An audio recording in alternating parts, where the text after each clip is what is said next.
By lovely recording studio Delhi. Music director Vikas राज।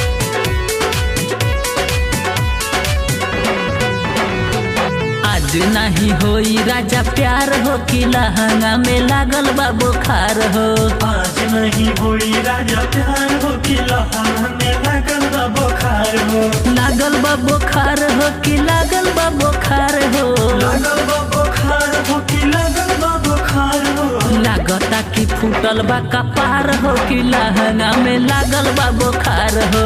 लागता कि फूटल बा कपार हो कि लहंगा में लागल बा बुखार हो। आज नहीं होई राजा प्यार हो कि लहंगा में लागल बा बुखार हो।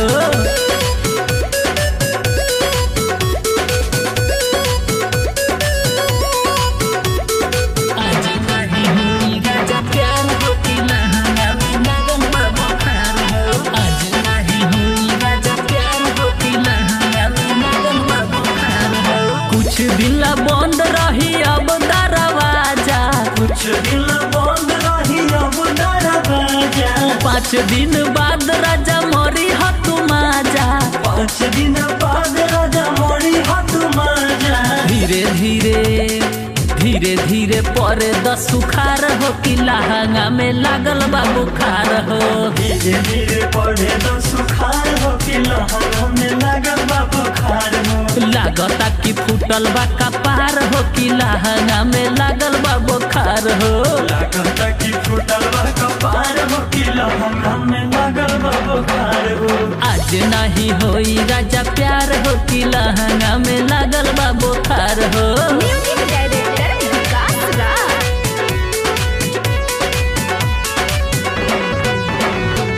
हमारा के ढेर जानी करी रउआ तंग जी। हमारा के ढेर जनी करी रउआ तंग जी। करी 12 दास बाद रहल जाई संग जी। करी बरदास बाद रहल जाई संग जी। बानी अभी हम लाचार हो कि लहंगा में लागल बा बुखार हो। बानी अभी हम लाचार हो कि लहंगा में लागल बा बुखार हो। लागता कि फूटल बा कपार हो कि लहंगा में लागल बा बुखार हो। लागता कि फूटल बा कपार हो कि लहंगा में लागल बा बुखार हो। आज नहीं होई राजा प्यार हो कि लहंगा में लागल बा बुखार हो।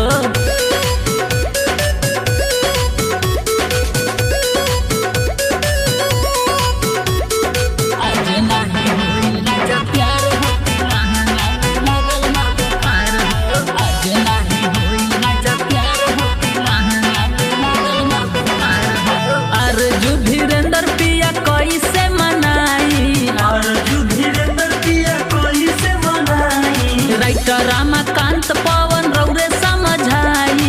रमाकांत पवन रौरे समझाई। भइल बाटे सगरो का बाढ़ हो कि लहंगा में लागल बा बुखार हो। भइल बाटे सगरो कबार हो कि लहंगा में लागल बा बुखार हो। लागता कि फूटल बा कपार हो कि लहंगा में लागल बा बुखार हो।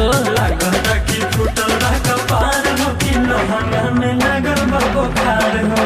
आज नहीं होई राजा प्यार हो कि लहंगा में लागल बा बुखार हो।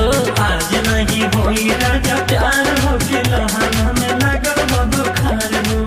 Lovely recording studio Delhi.